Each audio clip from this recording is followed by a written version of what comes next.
Mario 64 and Crash Bandicoot are two of the very early 3D platformers that helped define the two sides of the genre. While both games featured linear platforming challenges, Crash was built around them, while in Mario they were ways to reach new stars.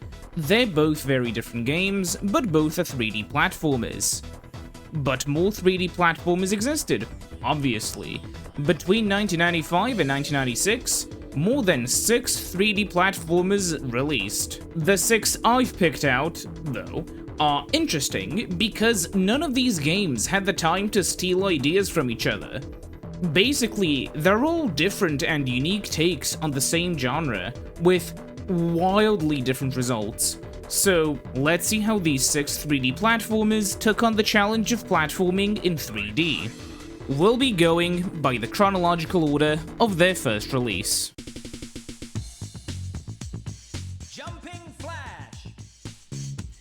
Jumping Flash, and Jumping Flash 2 as well, were PlayStation 3D platformers made by Exact and Ultra. They were actually inspired by Geograph Seal, Exact Ultra's previous Sharp 68000X game, but that's not important right now. What's important is that this game is the third 3D platformer ever made. Yeah, so technically Alpha Waves was the first, and Geograph Seal was the second, but those aren't that important right now. This game is played in first person with tank controls. It's nowhere near as bad as you may think it is. It's actually really similar to Metroid Prime's platforming, maybe even a bit better honestly. Basically, you can triple jump. As long as you hold the X button, you stop turning and move in 8 directions to change where you can fall. Your camera looks down automatically to make sure you can see where you're landing, and you have a shadow that always shows where you're going to land.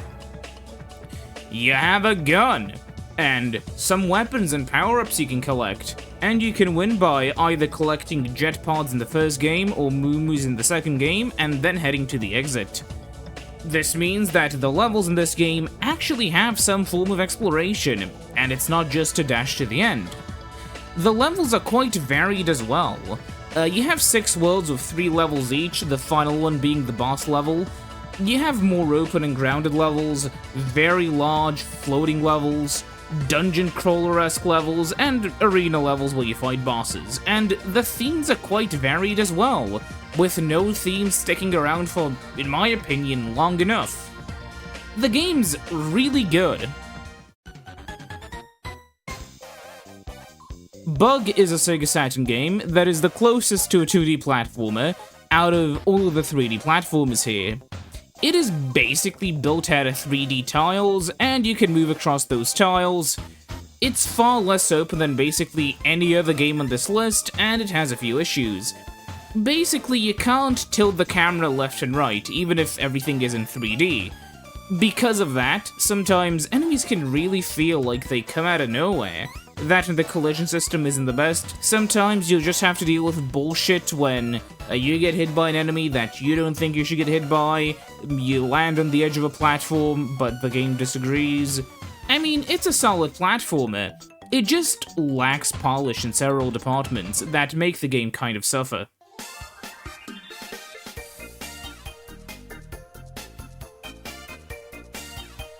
This is a PlayStation game. It's a little bit problematic. So, first of all, it is a really cute looking game.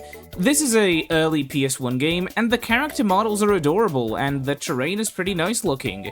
The game has an interesting low poly aesthetic, but it runs at 60 FPS. The real problems in this game are your camera, jumping, and shooting, and they severely hurt your experience. So first, your camera. Now, I know that most early 3D platformers don't have good cameras, but Floating Runner's problem is that the camera has 2 modes, tilted downwards at the floor somewhat, or completely tilted downwards towards the floor. This makes it so you can't really look too far in front of you, and sometimes you need to do that in order to gauge your distance for a jump or a way to check for platforms. The jump itself is way too fast. Games like this need a lot more float in their jumps so you can actually make some adjustments in the air. Also, you have a time limit. It makes platforming challenges obviously far more frustrating to fail. Your gun fires in a really weird arc as well. It's kinda similar to the rocks in the NES Friday the 13th game. Basically, your bullets kinda fly over the enemies that you're too close to, so you always have to engage the enemies at a sort of mid-range if you want to have a good chance of hitting them. Oh, and you have infinite continues, but they reset your coins and items. So you'll never actually have the chance of using any of the coins and items because you keep dying and your health doesn't really regen. Basically, the game feels like it's running in fast motion sometimes as well.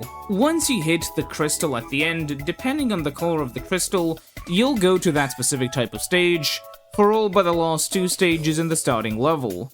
Thanks to this, every run is a little bit different, but sometimes the second level can have a stupid difficulty spike because of it.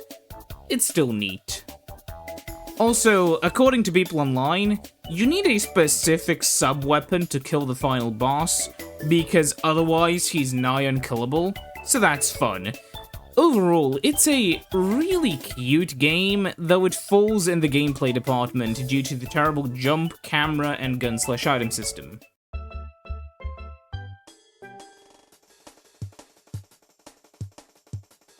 Yeah, I don't have to explain this game, do I? It's clear from the last 2 examples why this game and Crash are so fondly remembered, especially considering which game is last in a list of 6.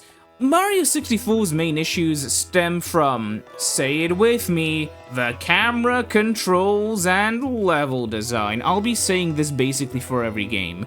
Yeah, I kinda feel like these 3D platformers have some common growing pains. Anyways, yeah, you already know everything. The camera is at predetermined angles, so it gets stuck sometimes, and it's sometimes frustrating because you can't quite position it where you want it to go. The controls are mostly good, though you randomly bonk sometimes. The issue with the controls aren't really, the controls themselves sucking, it's when they're not properly utilized. You see, Mario controls really well, and I do mean really, really well, in open big levels. But try to turn around on a small platform and you risk falling off. Thankfully, the few final levels aren't basically just huge platforming challenges, right? Look, I'm not saying they're bad levels, I'm just saying they don't play to the strengths of Mario's movement, and that there's a reason why everybody remembers the early levels in a much more fond and positive light than the later ones. Is the game good? Well, no shit, it's Mario 64, but it has issues that need to be talked about, because it's impressive how well Nintendo has addressed them in later games like Galaxy or Odyssey. Crash Bandicoot is a game I also don't have to explain that much about. You're a Bandicoot and you crash into things with extreme force. What's the problem? Well, the controls in this game are quite simple and easy to get used to. The main issue is the difficulty. Not for the main quest that much, maybe, maybe later it can get a bit hard, but collecting the gems, especially the colored ones, can be very bullshit and very difficult. Hidden crates make the gameplay so much more frustrating than it needs to be, along with some wonky hit detection and sometimes questionable physics. The game is good, of course, but just like Mario 64 and all the others, it's not without frustration, though this game is quite a bit harder than Mario 64, so be prepared for that, but there's a much lesser chance you'll get lost.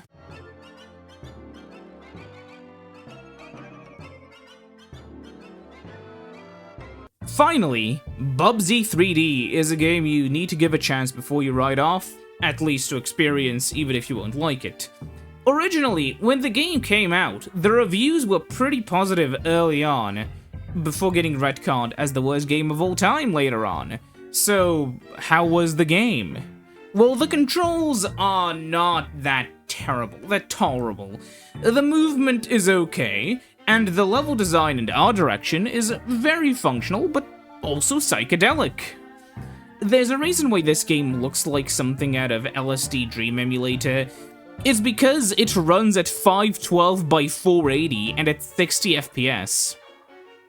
So of course, I mean, the game runs very smoothly and at high definition. It's basically going up against PS2 games in terms of graphical resolution and frame rate. Of course, this has a few downsides, the main one being that the visuals are going down the shitter. The platforming, on the other hand, is consistently okay. Your camera pans down to make it easy to see where you're landing on, and you also have a pretty generous ledge grab range. Of course, the camera panning down all the time can be a bit annoying, and this could have been better used on something like a double jump, but alas, it's okay with the way it's implemented. You also have these little atoms that refill your health, give you lives, points, but also unlock secret areas. It's not that hard to tell which areas and walls are breakable with atoms, though sometimes you can mess up by already collecting the item that you need to open it. There are some pickups as well, like the equivalent of a Mario Power Star, and a pickup that lets you shoot items at will. You'll also need to collect secret rocket parts in order to get the good ending. There are two big issues with this game. The enemies start off okay, but get extremely annoying later on. The later levels also get, due to the enemies and just the general hugeness of levels, really annoying and difficult. If you can get used to the controls that are tolerable to begin with, you can probably enjoy this game. It's a very competently put together game overall, like all things considered, but I can't say the game's good. The enemies, especially later on, become a huge pain in the ass, and that hurts the rest of the game quite a lot. Levels that would be tolerable get very frustrated because of all the enemies. The game's music is like, weird. I understand how it can be unpleasant, but it's also not really a big deal. Bubsy also doesn't talk that much, except in the first level, as it's a tutorial level, and he explains the basic game mechanics to you in character. It's actually a bit charming, in a way. If I had to rate all of these games in terms of my enjoyment of them, here's what I do, even though there are only really 3 tiers on the list. Jumping Flash, Mario 64, and Crash Bandicoot all get a recommendation from me. Bubsy 3D and Bug, oh well, okay. I wouldn't really recommend them. They've definitely aged more than the last 3. And Floating Runner is tolerable, maybe, but it has most of the issues out of all of these games. And I don't recommend it unless it's a novelty thing. Overall, the last 3 games, I mean, as a novelty, you can try them, but like, don't expect to be going into an experience that you should finish. It's very easy to drop these games. The reason why I wanted to pick out these 6 games in particular is because how different yet similar they all are. They're all wildly different takes on what it means to be a 3D platformer, with the most similar games somehow being Floating Runner and Bubsy 3D, and even then they're wildly different.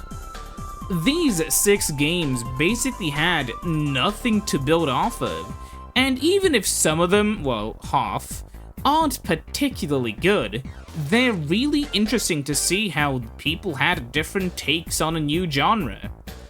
It's also very interesting how the platforming style of Floating Runner could have been refined further, but didn't. Similarly, Jumping Flash kinda got it right on the first try, yet very few later games shared any elements with it. Metroid Prime comes to mind mainly because of the style of platforming in Jumping Flash, and that style specifically kind of fits a 3D action game with platforming far more than just a 3D platformer. But overall, that's all I have to say.